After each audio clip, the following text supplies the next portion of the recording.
हाँ ठीक है। ठीक है, ये देखिए आप ऐसे स्लाइड होगी और स्लाइड होने के ओ बाद में ये फिर एक्स एक्सिस और एक्स ओ एक्सिस के बाद मुझे फिर होती ना वापस सब वाई एक्सिस, स्लाइड ऐसे होती है भाई, कुंडा कुंडा और ये सर्कल क्रिएट करेगी। क्लियर ओ है ना? और फिर ओ अब अपन थोड़ा सा समझ लेते हैं कि আমার अब মনে चीजों হয় को आगे একটা लेके चलते हैं কিছু अगले একটা क्वेश्चन की तरफ, ইয়ে फटाफट से बस एक लास्ट क्वेश्चन हो। যেটাকে তো ठीक है, আমাদের द বলতে लोकस ऑफ द পারবো point which move such that is এটাকে डिस्टेंस তো फ्रॉम जीरो जीरो इज জানতে ट्वाइस ऑफ इट्स হবে distance from y axis. Y axis से दूरी का मतलब होता है मॉड এই एच। বড় কোনটা নাম্বার কোনটা ठीक है, जीरो जीरो से दूरी का मतलब होता है एक्स माइनस जीरो का square plus y minus zero का स्क्वायर, और ये जो दूरी है इस दूरी का डबल है, माने ट्वाइस मॉड एच। ये कर दें, इसे आप एच के कर दो, ज्यादा बढ़िया लगेगा आपको, फिर बाद में एच के करके और फिर एक्स में बदल लेना, और यही बात इन्होंने भी लिखी है। ठीक है, ये पॉइंट है, इसकी वाई एक्सिस से जो डिस्टेंस है वो अपने आप में 2 pm के बराबर होगी, और pm बोले तो h। मैंने जो लिखा था पहली लाइन में वही यहां लिखा है कि नहीं? अब इसके बाद क्या है, स्क्वायरिंग, स्क्वायरिंग के बाद एक साइड, फिर एक्स और वाई कन्वर्जन, है कि नहीं? अगर मैं आपको ऐसे दिखाता तो आपको लगता है बड़ा क्वेश्चन है यार। नहीं, कोई बड़े नहीं है, हमने चार चार क्वेश्चन भी किए हैं, इतने ही बड़े थे वो, अगर मैं आपको दिखाता तो। हाँ, आपको लगता मैंने बहुत क्वेश्चन करा दिए, कुछ नहीं, मैं आपके सामने अगर देखा जाए वो पी के बाद में अपने चार क्वेश्चन और लगा दिए। तो हमको ये समझ में आना चाहिए कि बुक्स कई बार हमें बहुत हाइपोथेटिकली ओवरवेल्म्ड कर देती है, मतलब कुछ ज्यादा ही ग्रेट कर देती है, इतना होता नहीं है। हाँ ठीक है, अपने को डरा देती हैं, जबकि मैं आपके सामने देखो ना, एक अपन उतने पेज पे ज्यादा क्वेश्चन कर रहे हैं। चले आगे, ठीक है, बस अब अपन लोगों को पूर्ण विराम देते हैं, अब अपन चलते हैं आगे। आज मतलब अपने को भी इसके बाद में अगले जिस पड़ाव पे पैर रखना है वो बहुत काम की चीज है, और उसका नाम है स्ट्रेट लाइन। बेसिक के बाद ओरिजिनल स्ट्रेट लाइन, है ना? अब देखो, स्ट्रेट लाइन एक इतना गजब चैप्टर है कि आप सोच नहीं सकते। क्यों? क्योंकि मैक्सिमम फार्मूला बेस्ड है, हालांकि कुछ एक जगह पे अपने को थोड़ा बहुत प्रूव करना पड़ेगा, लेकिन आपका काम ध्यान रखना है, ईमानदारी से नोट्स और रनिंग नोट्स बनाते चलना। ठीक है, पहले टाइटल के ऊपर बात करते हैं हम लोग। सबसे पहले एंगल ऑफ इंक्लिनेशन, ठीक है ना? इंक्लिनेशन का मतलब झुकाव होता है, आप किससे झुके हुए हैं, किस तरह झुके हुए हैं, तो एंगल ऑफ इंक्लिनेशन बेसिकली समझने की चीज है।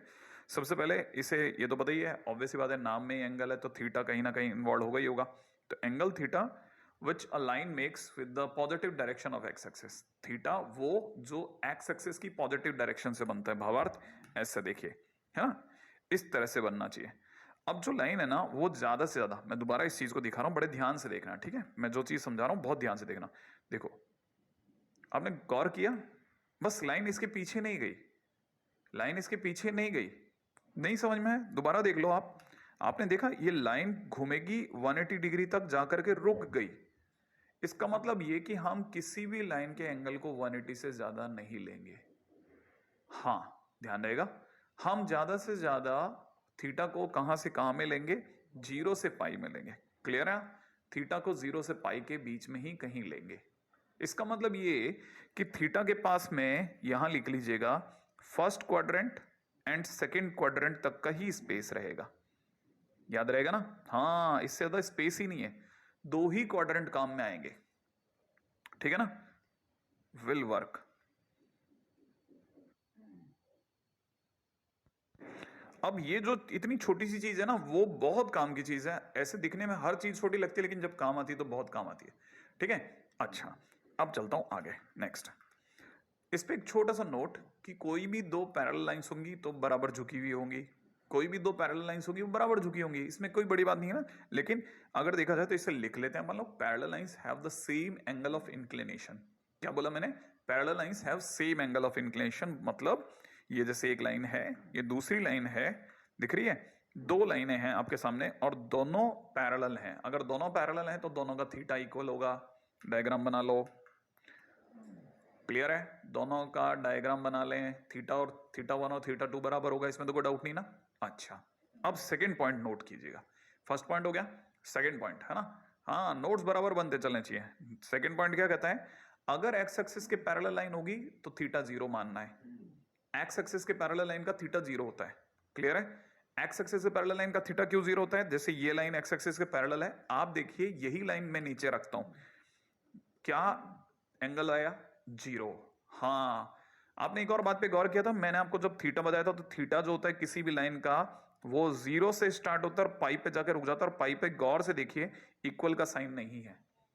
इसका मतलब ये कि जो लाइन वापस लेट गई घूम करके तो उसका एंगल वापस जीरो मान लेते हैं हम लोग। हाँ, ये छोटी छोटी बातें ध्यान रखना, ठीक है। तो एक्स एक्सिस के पैरेलल लाइन का थीटा कितना होता है? 0, ठीक है। अच्छा, अगर वाई एक्सिस के पैरेलल लाइन हो जाए तो थीटा कितना होगा? 90, लिख लो, ठीक है। बस वो कुछ नहीं लिखना आपको, एंगल ऑफ इंक्लिनेशन तो पहले लिखा है, डैश पैरेलल टू पैरेलल और the coincident with the y axis is 0 is 90 degree. जैसे ये लाइन है ना वाई एक्सिस के पैरेलल है, इसका थीटा 90 है, क्लियर है, थीटा 90, ये भी लिख लो, क्लियर। यहां तक मैंने थीटा के बारे में बात कर ली है। अब अपन अगले पे चलते हैं। अब एंगल के बाद हमारा दूसरा पड़ाव पड़ेगा स्लोप पे। किस पे पड़ेगा? स्लोप पर। चलो आगे चलते हैं, क्लियर है। Slope of the line, title डाल दीजिए, टाइटल डाल लीजिए, स्लोप ऑफ द लाइन डाल दिया। अब चलता हूं आगे, ठीक है मेरे भाई, चलते हैं। अब स्लोप क्या चीज है? स्लोप और इंक्लिनेशन को लेके अक्सर लोग कंफ्यूज हो जाते हैं। आपको याद रखना है, इंक्लिनेशन माने एंगल और स्लोप माने टेन थीटा। मतलब क्या क्या क्या क्या क्या? इंक्लिनेशन माने थीटा और स्लोप माने टेन थीटा। याद है? याद रहेगा? हाँ, अगर इंक्लिनेशन थीटा है तो स्लोप जो है वो टेन थीटा होगा और उसे m से रिप्रेजेंट करते हैं। If the angle of inclination of the given line is theta then the slope will be m और इक्वल टू टेन थीटा, ठीक है ना।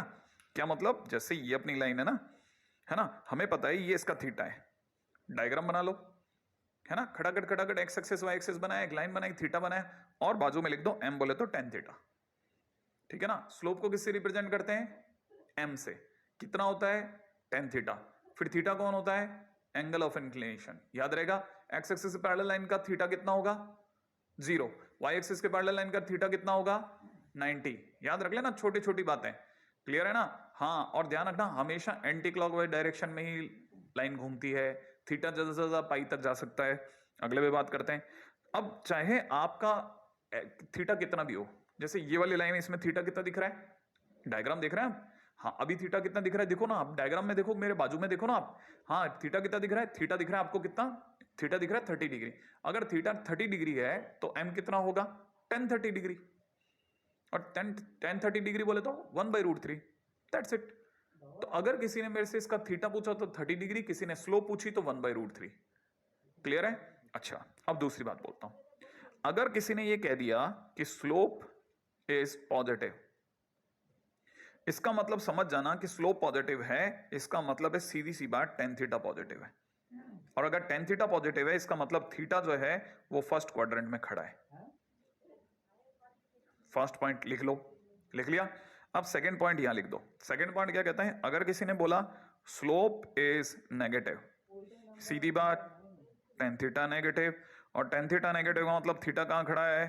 थीटा सेकंड क्वाड्रेंट में।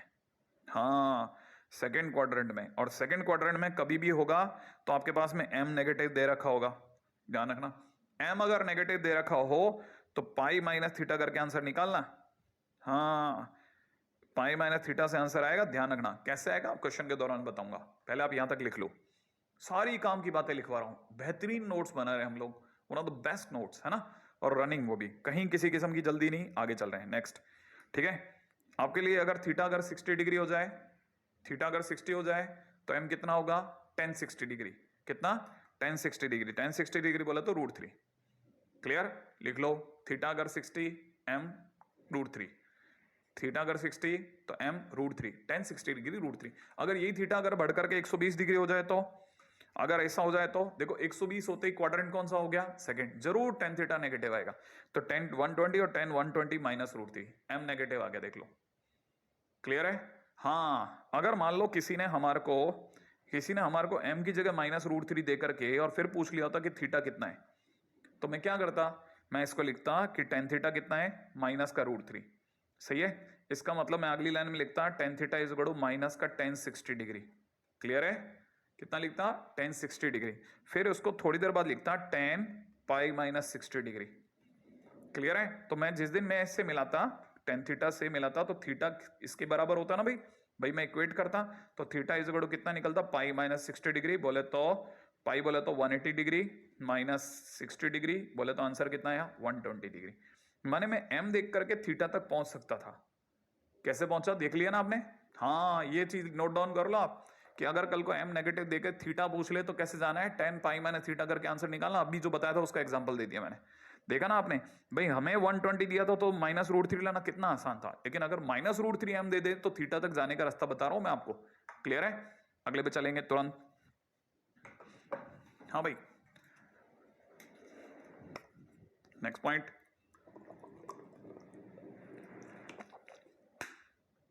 हाँ भाई, नेक्स्ट पॉइंट क्या दे रखा है, स्लोप ऑफ ए लाइन में अगला नोट, दो पैरेलल लाइंस की स्लोप सेम होती है। अभी तो बताया था सर, ना ना वो थीटा बताया था। हाँ, दो पैरेलल लाइंस है ना, इनका ये अगर थीटा 1 है, ये अगर थीटा 2 है ना, तो दो पैरेलल लाइन बना लो तो m1 और m2 भी बराबर होंगे। उल्टी बात भी सही है, हाँ याद रखना, उल्टा भी सही है। क्लियर है ना? हाँ, ये बात दिमाग में भर लेना कि अगर m1 बराबर m2 दे रखा हो then lines are parallel. If m1 is equal to m2 then it implies lines are parallel। ठीक है, लाइंस अपने आप में पैरेलल होंगी। चलो आगे, नेक्स्ट, अगर थीटा 0 दे रखा हो तो, जैसे थीटा 0 होना माने एक्स एक्सिस के पैरेलल, ठीक है, तो m भी 0 होगा। थीटा अगर 0 हो तो m भी 0 होगा। अरे 0 क्यों नहीं होगा भाई, m कितना होता है tan थीटा ना, और थीटा की जगह 0 डालूंगा तो tan 0 0 ही तो होगा। सीधी बात, ऐसे भी समझ सकते थे, m इज इक्वल टू में tan 0 degree is equal to 0, that's it, m 0 होता है ना। चलो आगे, नेक्स्ट, अगर थीटा 0 है, एक्स एक्सिस पैरेलल लाइन का m 0 होता है, ठीक है। थीटा अगर फर्स्ट क्वाड्रेंट में है तो m पॉजिटिव होगा, ये मैं बता चुका हूं, ठीक है ना। अगर थीटा फर्स्ट क्वाड्रेंट में है तो m पॉजिटिव होगा। अच्छा, और अगर थीटा एग्जैक्ट पाई बाय 2 हो जाए तो यहां बड़ा लफड़ा है। अगर बाय द वे लाइन घूम करके 90 डिग्री पहुंच जाए तो m बोले तो कितना निकलेगा, m बोले तो tan पाई बाय 2 निकलेगा। थीटा की जगह पाई बाय 2 डाल दूंगा, लेकिन tan पाई बाय 2 तो होता है इनफाइनाइट, बोलने का नहीं, ऐसी बातें बोलते नहीं है। हाँ, तो इसे क्या बोलते हैं, अनडिफाइंड। हाँ, मन में ध्यान रखें, लेकिन बोला क्या था मैंने, ध्यान है ना, इनफाइनाइट। ओके, चलो नेक्स्ट पॉइंट, ठीक है, माने y एक्सिस के पैरेलल लाइन हो ना तो आप समझ जाना कि m अनडिफाइंड है, बोले तो इनफाइनाइट है। ठीक है, आगे बढ़ता हूं, अगर थीटा सेकंड क्वाड्रेंट में, लाइन अगर सेकंड क्वाड्रेंट में है तो सेकंड क्वाड्रेंट में tan थीटा कितना होता है, सेकंड क्वाड्रेंट में tan थीटा कितना होता है, नेगेटिव। क्लियर है? जैसे लाइन अपनी घूम के सेकंड क्वाड्रेंट में पहुंच जाए तो देखते ही समझ जाना m नेगेटिव है भाई। नोट डाउन करते चलो आप, ये बातें ना ध्यान तो रहती हैं, भूल जाते हैं, लेकिन बाद में किस क्रम में लिखाए थे। सुंदर नोट्स बने हुए चीजें क्रम में लिखी रहेंगी, जहां भी लगे ना कि अरे सर मेरे से तो गड़बड़ हो गई थी, मैंने अभी तक लिखा नहीं था, आप अभी लिखो, कोई बात नहीं, पीछे का करवा लेंगे कुछ कुछ करके, लेकिन आगे चलो। ठीक है, हाँ ठीक है, अगला क्वेश्चन बड़े ध्यान से देखना, 2 क्वेश्चन है। क्लियर है? 2 क्वेश्चन लगा रहा हूं। क्वेश्चन में क्या दे रखा है, ध्यान से देखिएगा, angle of inclination of the line जिसका स्लोप 1/√3 हो। स्लोप बोले तो m कितना दे रखा है भाई, 1/√3। m बोले तो tan थीटा कितना दे रखा है, 1/√3। tan थीटा अगर पॉजिटिव तो लफड़ा नहीं है, 1/√3 बोले तो tan π/6, tan π/6। समझ में आया? अब अपन मिला सकते हैं ना, थीटा की जगह कितना आया, π/6, और थीटा बोले तो angle of inclination, angle of inclination, खटाखट चल लो, इसमें कोई लंबी वाली बात नहीं। अच्छा, यहां पर स्लोप कितना दे रखा है, यहां पे दे रखा है m कितना दे रखा है, माइनस का 1/√3। ठीक है, बोले तो tan थीटा कितना दे रखा है, माइनस का tan π/6। और मैंने क्या सिखाया था कि इसको tan थीटा लिख करके कैसे सिखाया था, tan के आगे क्या लिखो, पाई माइनस π/6, फिर मिला लो। थीटा बोले तो पाई माइनस π/6, पाई माइनस π/6 बोले तो 180 डिग्री माइनस 30 डिग्री बोले तो 150 डिग्री, तो इसका आंसर 150 डिग्री होगा। सही है? 2 क्वेश्चन बहुत ही प्यारे प्यारे, इसमें वही सॉल्यूशन जो अपन ने सोचा था वही होगा। ठीक है, अपने को यहाँ पे थीटा 5/6 दे रखा है, बोले तो 150 डिग्री अपन ने जो सोचा था। क्लियर है? ये 38 डिग्री नहीं है, 30 डिग्री है। Is it okay? है ना, बहुत सिंपल क्वेश्चन। तो एंगल ऑफ इंक्लिनेशन निकाला तो अच्छा, इसमें क्या होता है ना, इसमें एक मस्त बात क्या होती है इस चैप्टर की, इसमें क्या है, आप बकवास से बकवास क्वेश्चन को 4 लाइन तक लेके जा सकते हो। क्यों? क्योंकि आपको बोलना है। तो कई बार क्या होता है ना, स्टूडेंट 4 लाइन के क्वेश्चन को देख के घबरा जाता है। अगर वो सिंपल प्रैक्टिस रखे ना कि बहुत ही बकवास चैप्टर है, बहुत खटाखट निकलते हैं इसके क्वेश्चन, आप अपने दिमाग में जिस दिन ये रख लोगे ना, खटाखट होते हैं इसके क्वेश्चन, ठीक है, उस दिन आप देखो क्या तोड़ तोड़ के करोगे इसके क्वेश्चन को, आपको दिखेगी नहीं 4 लाइन, आपको लगेगा 1 लाइन में लिखना था ये तो। ठीक है, चलो आगे बढ़ते हैं, मैं आपको धीरे धीरे पहुंचाऊंगा वहां तक, कोशिश करने दो, मेरे को मेहनत तो कर लेना आपके साथ में। नेक्स्ट, ठीक है, calculation of slope.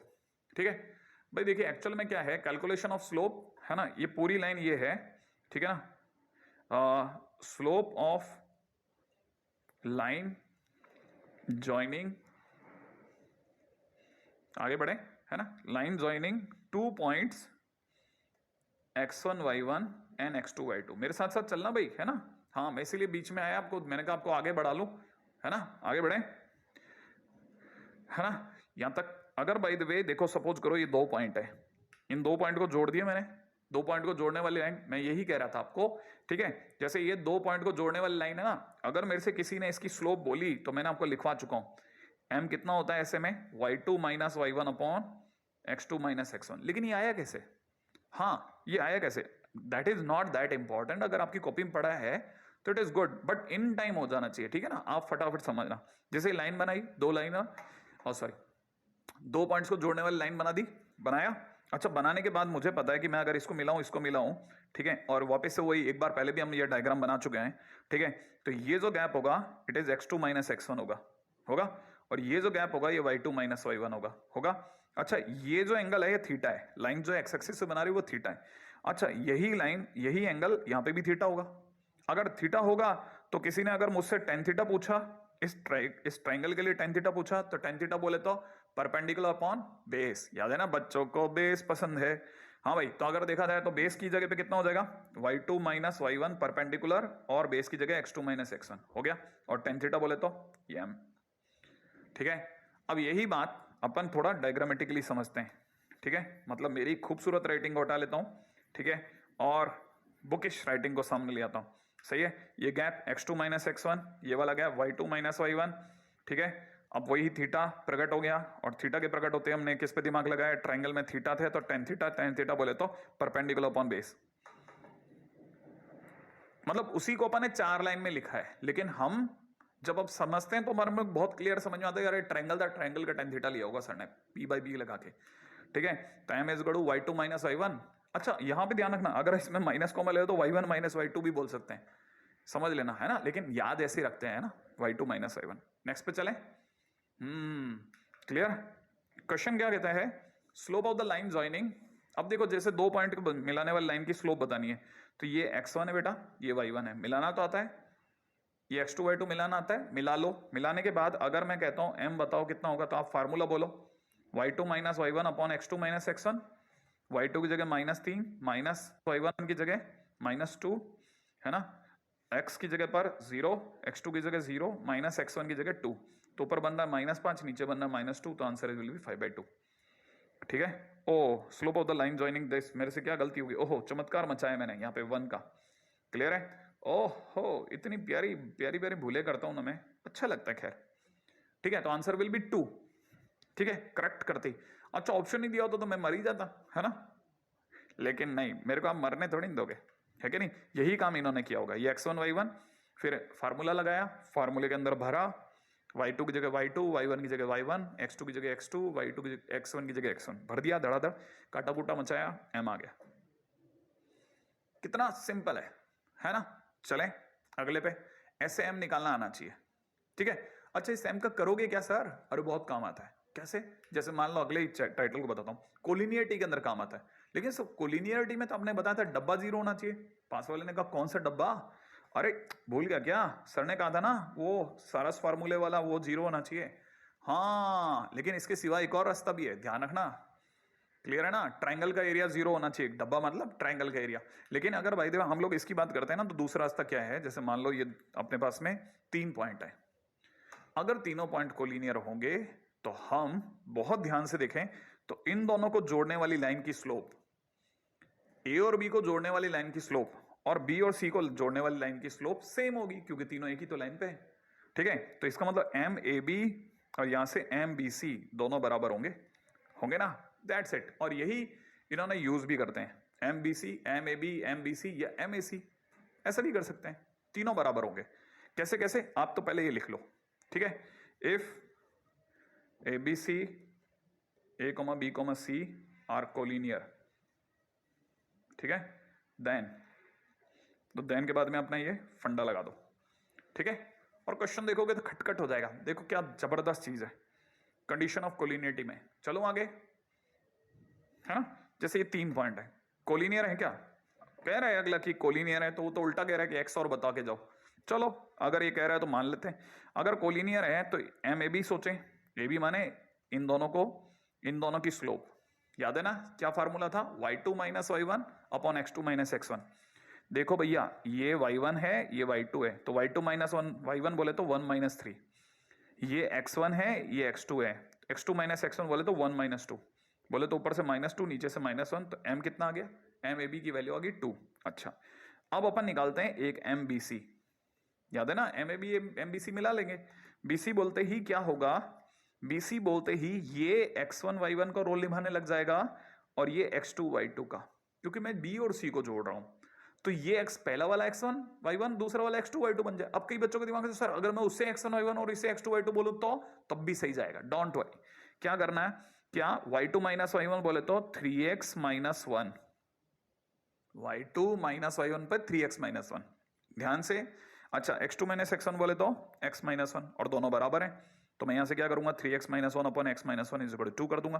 Cross multiply करते 3x minus 1 is equal to 2x minus 2 होगा, सॉल्व करते ही x इज इक्वल टू में -1, आंसर आ गया।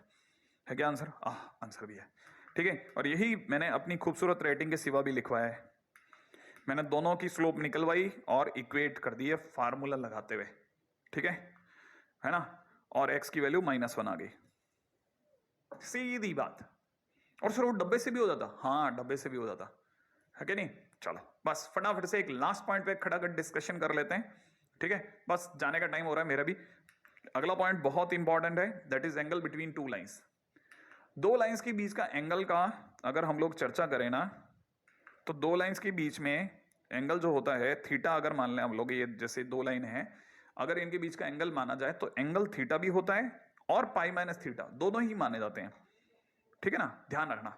तो नॉर्मली सर किसे निकालते हैं, नॉर्मली एक्यूट एंगल को निकालते हैं, टेन थीटा को। अच्छा सर कैसे पता चलता है एक्यूट एंगल है, हम क्या करते हैं हमारा जो भी आंसर आता है उसे मॉडुलस में ले लेते हैं। उससे क्या होता है सर, अगर मॉडुलस में ले लेंगे तो m पॉजिटिव आएगा। अच्छा उससे क्या होगा सर, अगर m पॉजिटिव आएगा तो टेन थीटा पॉजिटिव आएगा, tan theta positive first quadrant में ले आएगा, फर्स्ट क्वाड्रेंट के अंदर बोले तो 0 से 90 में, और 0 से 90 में एक्यूट हो जाएगा। आया, नहीं आया, कोई बात नहीं। देखो एक्चुअली मैं फार्मूला बता दूं तुम, है ना, जैसे मान लो यही मैं आपको ये आया कैसे वो समझाता हूं, क्लियर है। अच्छा ये जो एंगल है इसे θ1 बोल लेता हूं, ये जो एंगल है इसे θ2 बोल देता हूं, और सिर्फ इस ट्रायंगल पे नजर रखता हूं। दिख रहा है आपको, हाँ इस ट्रायंगल पे मैं नजर रखता हूं। अगर मैं इस ट्रायंगल पे नजर रखता हूं तो ये एक्सटीरियर एंगल है, दिख रहा है आपको, हाँ ये एक्सटीरियर एंगल है, और ये दोनों इंटीरियर एंगल है, हाँ या ना। और आपको तो पता होगा exterior angle is equal to sum of interior angle होता है ना। तो अगर देखा जाए तो θ1 इज इक्वल टू में थीटा प्लस θ2 होगा, इसका मतलब थीटा बराबर में θ1 माइनस θ2 होगा। तो दोनों तरफ टेन पहना देता हूं, टेन बनाते ही यहाँ पे tan θ1 माइनस θ2 हो जाएगा। और इसे सॉल्व करोगे तो जिनको tan a माइनस b का फार्मूला पता है वो जानते हैं tan θ1 tan θ2 upon 1 plus tan θ1 tan θ2, ऐसा कर सकता हूं। और इसकी जगह पे m1 लिख देते हैं, पास वाले की जगह m2, नीचे 1 प्लस m1 m2, सही है। और tan थीटा हमारे को दोनों के बीच का एंगल दे ही जाएगा। आया, तो यही काम हम इधर भी कर रहे हैं, थोड़ा मैं सफाई कर देता हूं, ठीक है। याद रखना ये एक्सटीरियर एंगल है, हाँ, और ये जो पास वाला है ये दोनों इंटीरियर है, ठीक है। और वापस बता दूं, है कि नहीं, यहां पर m जो है m1 जो है वो tan θ1 है, और m2 जो है वो tan θ2 है, और अपन ने दोनों को, अपने को पता है बाहर का एंगल जो है वो इन दोनों का सम होगा, तो थीटा बराबर में θ1 माइनस θ2 होगा, ठीक है। और यही चीज इन्होंने भी करी है, टेन लगाया, फार्मूला लगाया, इसकी जगह tan θ1 भर दिया, m1 भर दिया, इसकी जगह m2 भर दिया। और एक्यूट एंगल चाहिए हो तो हम लोग मॉडुलस लगा लेते हैं, क्लियर है। एक्यूट एंगल चाहिए हो तो मॉडुलस लगा लेते हैं, अदरवाइज नहीं लगाते। नॉर्मली अपने को क्या दिमाग में बढ़ जाता है कि मॉडुलस लगाया, वो एक्यूट एंगल के लिए लगाया, ठीक है ना। हाँ ध्यान रख लेना ये छोटी छोटी चीजें। हाँ भाई, तो ये तो हुआ एंगल बिटवीन टू लाइंस। इस पे दो प्यारे प्यारे केसेस हैं, उन्हें भी समझ लेते हैं। वो क्या है, वही दो लाइनें अगर पैरेलल हो और दो लाइनें अगर परपेंडिकुलर हो, ठीक है। ध्यान रखना, अगले नोट्स के अगली स्लाइड में लिख लें, अगले उस पेज पे लिख लें क्या, कि अगर भाई तो दो लाइनें अगर पैरेलल होंगी तो ऑब्वियस सी बात है दोनों के थीटा सेम होंगे, दोनों के थीटा सेम होंगे, ठीक है। तो इसका मतलब ये कि उनका m1 और m2 इक्वल होगा, ठीक है, m1 और m2 इक्वल होगा। अरे जो सामने आ रहा है उसमें आपका थीटा 0 दिख रहा है, लेकिन मैंने क्या बोला, दो लाइनें पैरेलल होंगी तो उनके थीटा सेम होंगे तो m1 m2 इक्वल होगा। एक ही बात है, आप इससे जाना चाहें तो इससे जाएं, अदरवाइज दूसरा तरीका क्या है, अगर दो लाइनें पैरेलल हैं तो पैरेलल लाइंस के बीच का एंगल 0 होगा, तो इसलिए इन लोगों ने थीटा 0 लिया है दोनों लाइंस के बीच का, तो टेन थीटा भी 0 होगा। टेन थीटा अगर 0 होगा तो इसके सामने 0 करने पर ये 0 में चला जाएगा, m1 m2 बराबर आ जाएंगे।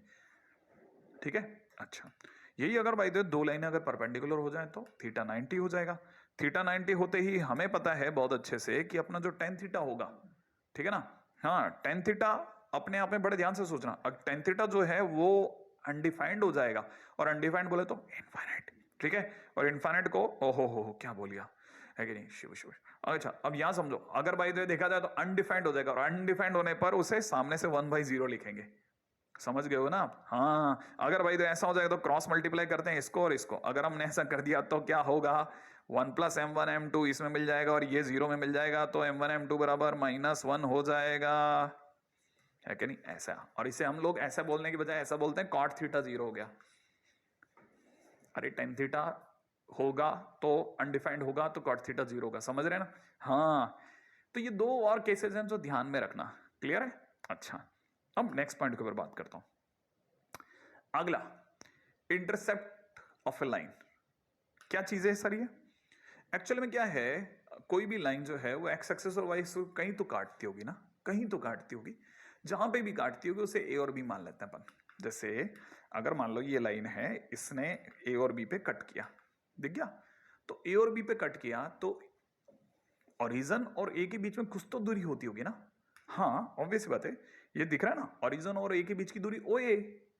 अच्छा ओरिजिन और जहां भी लाइन कट मारेगी वो दूरी ओ ए है, और वही दूरी एक्स इंटरसेप्ट कहलाएगी, क्या कहलाएगी, एक्स इंटरसेप्ट, क्लियर है, ये दूरी एक्स इंटरसेप्ट कहलाएगी।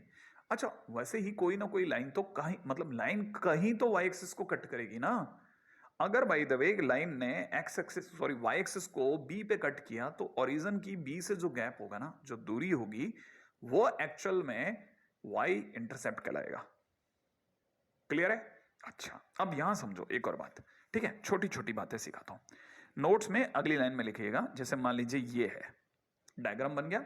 अच्छा इसमें एक्स एक्सिस को पॉजिटिव पे कट किया है और वाई एक्सिस को ओरिजिन के नीचे कहीं कट किया है, अगर लाइन ओरिजिन के नीचे कट करेगी तो ये y इंटरसेप्ट नेगेटिव कहलाएगा, तो लिख लीजिएगा y इंटरसेप्ट नेगेटिव, क्लियर है। अच्छा इधर की तरफ देखा जाए तो यहां इसने ओरिजिन को राइट साइड में जाके कट किया है, राइट साइड में ओरिजिन के राइट में जाके लाइन ने कट किया है, तो हम कहेंगे x इंटरसेप्ट पॉजिटिव है, क्लियर है। अच्छा अब मान लीजिए कि ऐसा ना होकर के ऐसा होता कि लाइन ने ऐसे कट किया होता सर, बहुत बढ़िया, अगर लाइन ने ऐसे कट किया होता तो ये ओरिजिन है और ये वाई एक्सिस पे कटिंग हुई है तो ये बी बनेगा। अच्छा ये एक्स एक्सिस पे कटिंग हुई तो ये ए बनेगा। अब की बार ए जो है वो ओरिजिन के लेफ्ट में है, दिख रहा है सामने से, है कि नहीं। अब यहां पे ये ओरिजिन के क्योंकि लेफ्ट में है इसलिए एक्स इंटरसेप्ट जो होगा वो नेगेटिव होगा। एक्स एक्सिस में याद है ना, ओरिजिन के लेफ्ट वाली चीजें नेगेटिव होती हैं, जबकि ये नीचे है तो वाई एक्स इंटरसेप्ट भी ओरिजिन के नीचे होने की वजह से इंटरसेप्ट वाई इंटरसेप्ट भी नेगेटिव हुआ। अच्छा ये ना होकर के अगर बाई चांस सर लाइन बीच में से गुजर जाती तो, हाँ तब हम कहते हैं एक्स इंटरसेप्ट भी 0 वाई इंटरसेप्ट भी 0 क्योंकि कटिंग ओरिजिन पे होगी। इसका मतलब क्या, intercept can be negative, positive और 0, इंटरसेप्ट तो तीनों हो सकते हैं, ध्यान रख लेना, क्लियर है। बहुत जरूरी चीज, बहुत काम की चीज, फटाफट से कॉपी कर लें, बस जाने का समय हो रहा है, मेरे को भी उतनी फुर्ती है जितनी आपको।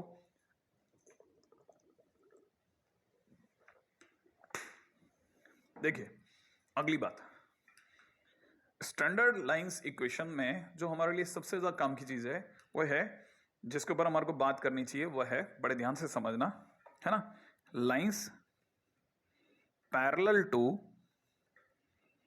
एक्स एक्सिस, इस पे बात करके चले जाते हैं बस अपन, इस पे बात करके वाइंड अप करते हैं। अगर एक्स एक्सिस के पैरेलल लाइन है, जैसे मान लीजिए ये लाइन है ऐसे, oh no no no no ये तो वाई एक्सिस है सर, हाँ एक्स एक्सिस पैरेलल लाइन है। अगर एक्स एक्सिस से पैरेलल लाइन ये जैसे 0,5 है, अगर 0,5 से गुजरेगी तो ये गैप 5 है, और क्योंकि एक्स एक्सिस के पैरेलल है, एक्स एक्सिस को y = 0 बोलते हैं, तो तो y इक्वल टू 0 के पैरेलल जितनी भी लाइनें होंगी y equal to k type होंगी। क्या बोले क्या बोले क्या बोले सर? x एक्सिस है ना, x एक्सिस के पैरेलल जितनी भी लाइनें होंगी उन्हें हम y इक्वल टू 0 के पैरेलल बोल सकते हैं, इसीलिए वो हमेशा y equal to k type answer देंगी। अच्छा, तो आपके हिसाब से सर अगर by the way x axis के पैरेलल अगर कोई भी लाइन होगी, ठीक है, तो y एक्सिस के पैरेलल अगर कोई भी लाइन होगी तो y एक्सिस का मतलब x इज इक्वल टू 0 होगा और उसके पैरेलल मानेंगे तो इसका मतलब आप उसे x is equal to k type बोलेंगे? बिल्कुल बोलेंगे नहीं, बोलते हैं। कहने का मतलब ये लाइन अगर y इक्वल टू 0 के पैरेलल है और 0,5 से गुजरी तो हम इसे y इक्वल टू 5 बोलेंगे। अच्छा, इसका मतलब ये कि यही लाइन अगर 0,-10 से गुजरती तो आप इसे y इक्वल टू -10 बोलते? हाँ। अच्छा, और एक और बात बताता हूं, जब भी x एक्सिस के पैरेलल लाइन होती है ना, x एक्सिस के पैरेलल लाइन का y नहीं बदलता। क्या मतलब है सर इसका? इसका मतलब ये है कि जैसे ये लाइन अपना x एक्सिस y एक्सिस है, अपन बनाते हैं लाइन, अपन ने मान लो ये लाइन बनाई, ये लाइन आपने कहा 0,7 से गुजरी तो गारंटेड है कहीं ना कहीं इस पे 4,7 भी होगा, इस लाइन पे कहीं ना कहीं 13,7 भी आएगा क्योंकि y नहीं बदलेगा। अच्छा, तो आप सर उल्टा क्वेश्चन नहीं बना सकते हमारे लिए? मैंने कहा कैसे? कि अगर बाय द वे कोई लाइन x एक्सिस के पैरेलल है, x एक्सिस के पैरेलल है ना, if some line is parallel to x axis and passing through 5,4 then equation of line क्या होगी? तो मैं समझ जाऊंगा 5,4 यहां कहीं मिलेगा। x एक्सिस के पैरेलल लाइन ऐसे जाती हुई दिखेगी। अगर दिखेगी तो गारंटेड है कि ये पॉइंट 5,4 है तो ये 0,4 होगा और 0,4 होते ही मैं y इक्वल टू 4 गा दूंगा।